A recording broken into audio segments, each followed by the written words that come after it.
Imagine this. You have just stumbled upon a time capsule and inside there's a beautifully handwritten letter from someone centuries ago.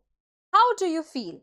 Excited, curious, or maybe even surprised? Letters have the magical ability to bridge time, connect people, and express emotions in a way that no text or email can. Today, we are learning the art of crafting letters, not just with the correct format, but also captivating and memorable. But before we start, do not forget to like, share, and subscribe to our channel. Hello, students. Today, we will cover the conventions of formal and informal letter. We will know all about formal and informal letter and how you can write one in your IGCSE English exam. So let's start. How to write formal and informal letter. This is what we are going to learn today. So first the format comes. Format, as you all know, in a letter you would have written it sometime in your past, maybe when you would have appeared for your exams, or maybe you would have written it to any of your relatives, your acquaintances, or your friends. So it always starts with a salutation. We are discussing informal letters first, and for informal letters or formal letters the basic format remains the same. The salutation, it could be dear and your first name, or hi and the name whomsoever you are writing to. So dear Maya, dear Henna, something like that. Then comes the opening. So whenever you do the opening of the letter, as you know that you greet someone or you ask someone's well-being.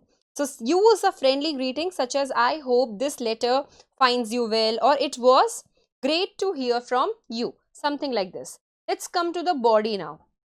So for whether you are writing the formal letter or informal letter, always do good paragraphing, because in IGCSE exams or in any other exams otherwise, paragraphing is really important. For you to write any kind of writing skills, it should have a good structure, and good structure always comes with good paragraphing. So categorize your letter into 3-4 paragraphs covering personal experiences, shared memories, or updates. Since you know that informal letters are written to family, friends, and people who we know closely, so loved ones or closed ones. So we tend to share our personal experience, or we tend to share our memories. So you have to categorize the information, whatever you are going to write in that, in an informal register. So you have to use an informal tone, use a conversational tone, avoid abbreviations and slangs like you or OMG, as it is grammatically incorrect. So you should avoid using such abbreviations for your IGCSE English exam. Let's come to the example. I recently attended a concert and it reminded me of the one we went to together. So you can remind your friend whosoever you're writing to that yes, this concert reminded me of you, something on those lines. So this feels like a personal tone. Let's come to the conclusion part. After you are done writing with your salutation, then you write the opening, then you write the body, then comes the conclusion, and then comes the ending of the letter, the signing off. So for conclusion, you will close with warm wishes like looking forward to hearing from you, or take care, or warm regards, something like that. And for then you will end your letter with a casual sign off like best, cheers, or simply your name, right?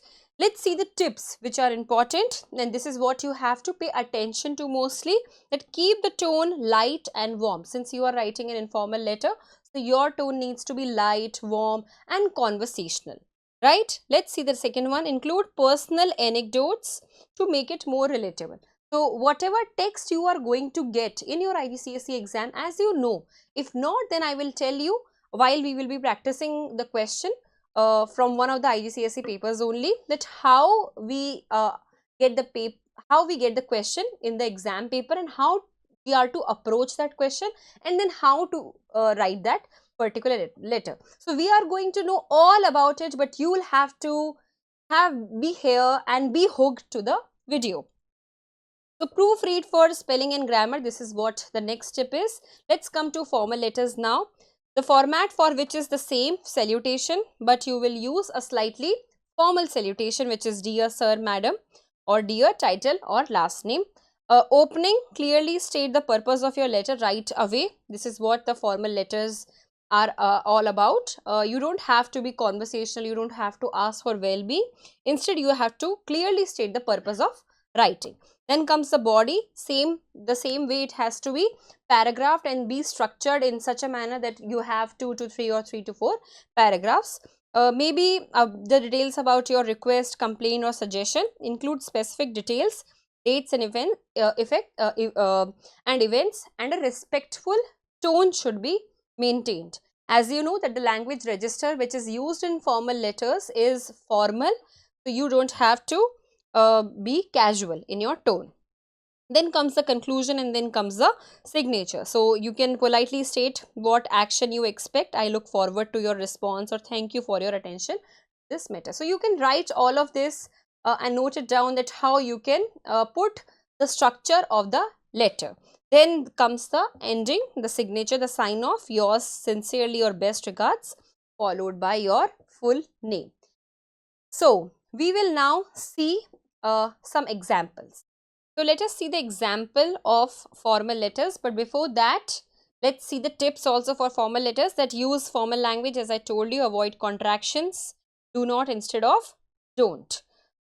Keep it concise and on topic, and ensure clarity and professionalism in your writing. Though these tips feel like they are not really as important as you feel or as you think, but they are highly important if you are writing a good letter, and if you want to get that A star in your paper, then you should follow all the grammar, correct grammar and spellings and everything else to be checked. Your grammar, spelling, punctuations. So you should always go through the whole letter, and these are the things that you should keep in mind while writing your letter. Let us come to the first example of informal letter first. So you will get the tone, the type, although it is not a detailed letter, just a sample. Dear Sarah, I hope this letter finds you in great spirits. It's been ages since we last caught up. I wanted to share some exciting news. I recently went on a trip to the mountains with my family, and it was breathtaking. So you are sharing your personal experience. We hiked, explored hidden trails, and even had a picnic by a serene lake. I remember our hiking adventures together, and it made me think of you. So again, you are sharing personal anecdotes, you are sharing some anecdotes from the past. We should plan a trip soon. How's your college life treating you? I can't wait to hear all about it. And this is the conclusion, and then comes the sign of best Maya. Let us see the formal letter example now.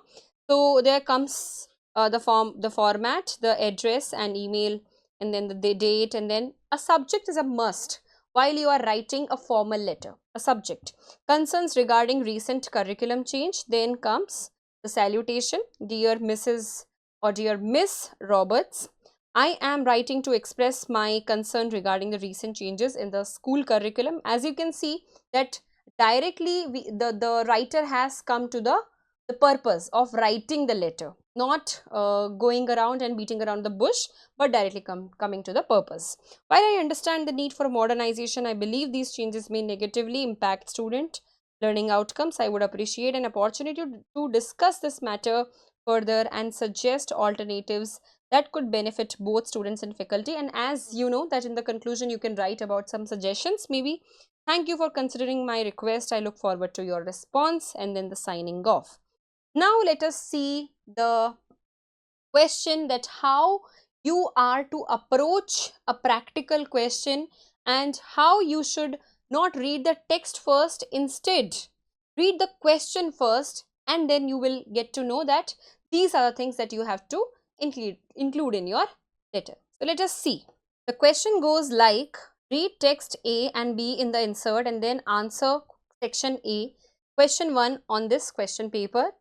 The section A goes like directed writing. As you know that this is one of the first questions of paper 2, which is directed writing and composition. So your question goes like, a relative is considering moving to another country where they and their teenage children will have to learn a new language. and the following things that you have to include in your letter. Write a letter to your relative giving your views. So it has to be subjective, and about whether or not this is a good idea. So you have to focus on giving opinions about moving to another country, whether that is a good idea or not, as their teenage children will have to learn a new language. So is this a good idea or not? You will have to analyze that. So while reading those two texts which are given in the insert, you have to highlight all the points that you will be writing in the advantages and the disadvantages of learning a new language. Though you can put on your subjective opinion, but you have to write the letter in such a manner that you weigh out both the arguments. You do not just write the positives but also the negatives. Let's see the question ahead. Evaluate the ideas and opinions and attitudes in both text, meaning everything has to be included, whatever is being written.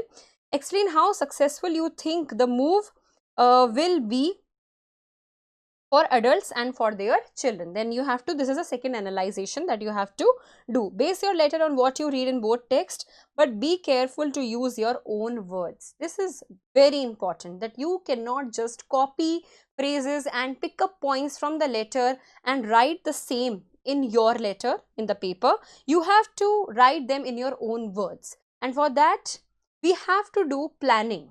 And we are going to do planning for this letter to address both of the bullet points. Both of the bullet points meaning these. So you have to evaluate the ideas, opinions and attitudes, meaning you have to weigh out both advantages and disadvantages. Second is explain how successful you think the move will be. Then you have to go subjective. You have to choose your side of that on the basis of disadvantages and advantages of learning a new language. You have to take a side and then present your opinions. So you cannot just write about advantages and disadvantages, but you have to take a side too. So both the bullet points you need to address. That is first thing. Let's see. Write about 250 to 350 words, meaning that you are, if you are writing in one line 10 words, you are required to write 25 to 35 points. All right. So while you are planning, you have to plan 25 to 35 points in your letter writing. So go accordingly. Let's see the marking bifurcation. Up to 15 marks are available for the content of your answer and up to 25 for the quality of your answer. Let's see. So 15, 25 total is 40. Let us see the two text. I would like you to please go through the question paper or look at the text, read the two text, analyze these two texts, and then let us analyze and make a plan on how to write this particular letter. And I'm telling you, this is going to be very helpful for you, as you would never have seen people discussing papers, how to approach a paper exactly. Although you see samples, but you are never able to understand how to write one in your IGCSE exam, as you are required to analyze the two texts. You just don't have to write by yourself. You have to analyze, and how that analyzation has to come, that you will only learn from this video. So this is 1/2 half of text A. Then this is half of text A. So you may again pause and read it by yourself. This is text B, the joys of bilingualism. Again, you may pause and read, and then we will analyze the two texts. Okay, all right. So let us now discuss about the planning, because we have to plan before writing, and this is my suggestion, that always contribute or invest 5 to 7 or 10 minutes even, if that is required, to do a rough planning. What all are you going to write? So you can use that much time, because you will not take a lot of time while writing. You will not have to think again and again which point to put next. So let's see the planning. Introduction. So you will introduce the topic first, which is why you are writing. You are writing because you want to tell them the pros and cons of learning a new language. Then you will evaluate ideas from both the text, and there are two texts, text A and text B. Let us learn about both the text. From text A, what are you going to write? benefits and drawbacks. So advantages of learning a new language and drawbacks of learning a new language. Then text B, benefits. Then what benefits are included? That learning a new language or becoming bilingual helps you in finding job opportunities or in actually clutching to your root culture, to your roots. Then challenges, there is a sense of language loss whenever you go bilingual, whenever you are learning the second language, there is a language loss which happens. Then comes, will the move be successful? Then the second bullet point has to be addressed, as we have discussed that the facts, ideas and opinions of text A has to be studied. So you have studied both these, analyzed both these. So this is how you have to plan that what all you are going to include in your first bullet and how you are going to go about, and then the next one. So for will the move be successful, for kids will it be successful, and for the challenges. So kids, brain development will happen, job opportunities will be there.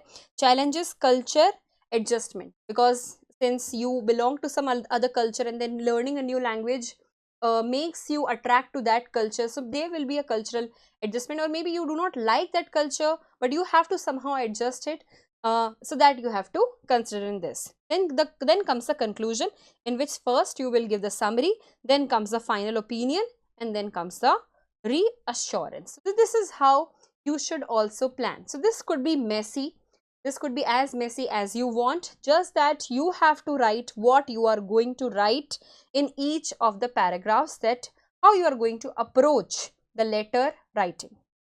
Let us see this planning in detail.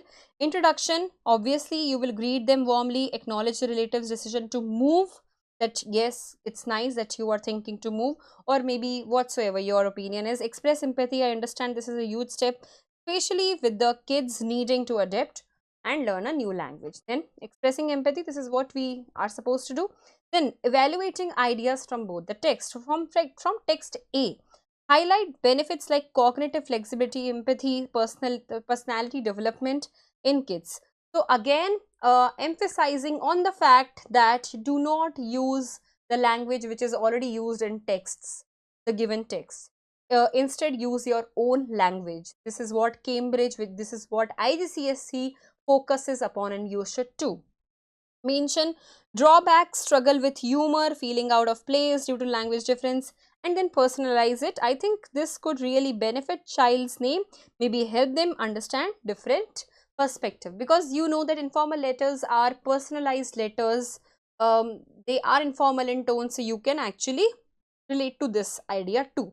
Then from text B, what all you can take, which we have already discussed, again discussing job opportunities. Kids will have a broader career scope, roots and identity, discuss how bilingualism can help keep in touch with culture.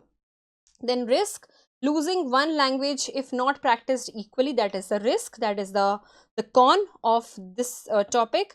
Mention it might be hard to keep both languages strong, as you know that it is not possible for someone to be language proficient in both the languages equally.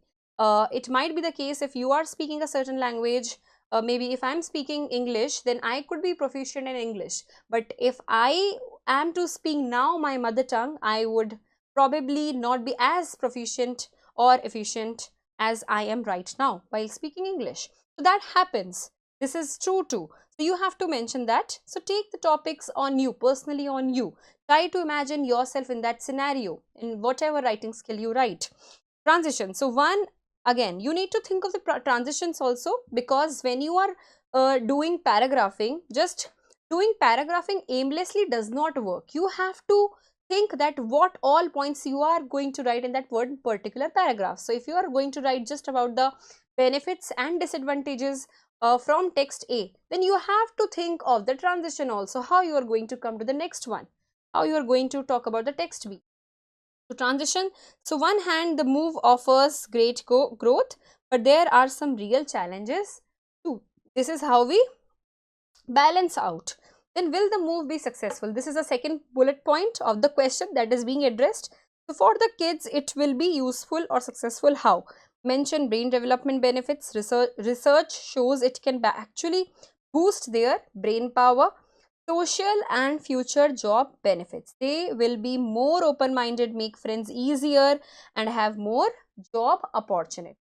Then challenges, obviously new culture adjustment, maintaining bilingualism, and then summarize overall, I think the kids could thrive there, but they would need some support, especially initially. So something like this, because this is a personalized letter, this is an informal letter, so you can keep your tone like that. Then comes the conclusion, the last one. As we have seen, some brief summary. In short, the move has its ups and downs. Then the final opinion. I think it is worth it if you are prepared for a few hurdles along the way, and then the reassurance whether you decide I am here to support you. And then concluding your letter with the love and regards, and then sign off. So we will now discuss the part, which is how we can write this planning all together in one letter. So I have shared the sample response for it. Your response could be different from mine. From all the planning that we have discussed, I would want you to frame a letter by yourself first, and then we shall discuss the sample which I have written. I hope you would have written a letter. If not, then let's see this sample response. So how you can write? Starting with salutation, dear, and then your relative's name. I hope you are doing well. Obviously, you have to greet them. I recently heard about your plans. Then you have to acknowledge to a new country, and I can imagine how exciting yet daunting it must feel, especially with the kids needing to learn a new language. Moving to a foreign country place can be transformative experience, but I understand there are a lot of factors to consider. So this is how you have to put those points into transition, that now you are going to discuss about this issue, this particular issue, this topic only. Let's come. After reading some research on bilingualism, I see there are both positives and challenges. This is what we discussed that in the first paragraph. In the second paragraph, after greeting, we will write the pros and cons, the benefits and the disadvantages of learning a new language or of bilingualism. Some positives and challenges to think about. In one article, the author shared remarkable ways bilingualism can shape our minds and lives. So this is what the pro is. For instance, being bilingual often means children become more empathetic. So this is being written in some different language, as you can see. From the text, it is very different. Flexible thinkers, and they even show cognitive benefits like multitasking more easily. However, there were also mentions of potential drawbacks, such as struggling with humor in a new language or having to consistently adapt to different cultural norms. So we have written both. In the second paragraph, the pros and cons of learning a new language or bilingualism. Let's see the next paragraph, another perspective, which is now you are considering or you are addressing the second bullet point. Another perspective I came across emphasized how beneficial an extra language can be in today's global economy. So you are addressing that job opportunity point, but in a different way. You are not directly coming to on that if your child will learn new language, it will be good for him in the future because it will help him create more job opportunities. This is being addressed, but in a different manner, that another perspective. So this is how you have to also show the another perspective I came across. Speaking two languages makes individuals more marketable and connected. So again, you can see the same ideas being written in different language. More marketable, such words are being used, and connected to diverse cultures. That it makes a person global citizen. So this is something also which you can which you could have written, which could really benefit the kids in the long run. Yet keeping up fluency in both languages can be a challenge, as many bilingual. So again, that the same point, that you cannot be proficient in both the languages equally. That is being written, that you cannot keep up with the fluency in both the languages. It is going to be a challenge, as many bilinguals lose touch with one language if they do not use it regularly. So usage of own words. Then come the next part. So you are now suggesting your opinion also. Considering all this, I believe the move could be incredibly enriching for both you and the kids. They will gain valuable skills and broaden their horizons.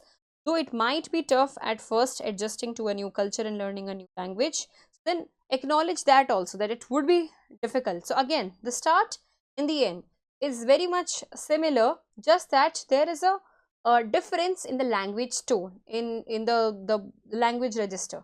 A lot of new words or new vocabulary, rephrased, paraphrased sentences are being used. But the long term benefits seem worthwhile. If you decide to go ahead, I would here I would be here to support your every step.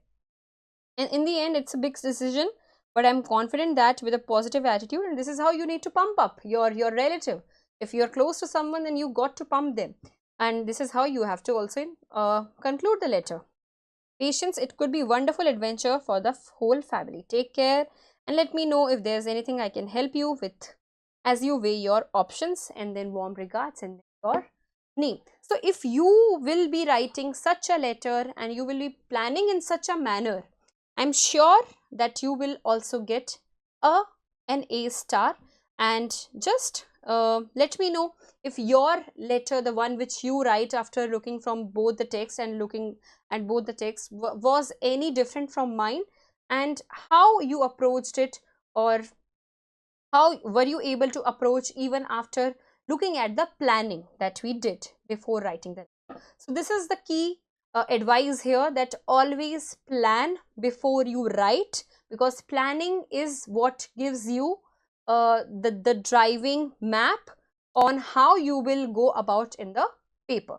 That was all from my side. I am done with this topic, and I hope you have learnt quite a deal with this video, and I hope you continue to learn and keep writing. Be in touch with language and literature around you, and you will always write good. Be curious, keep learning, keep growing. Love what you watched?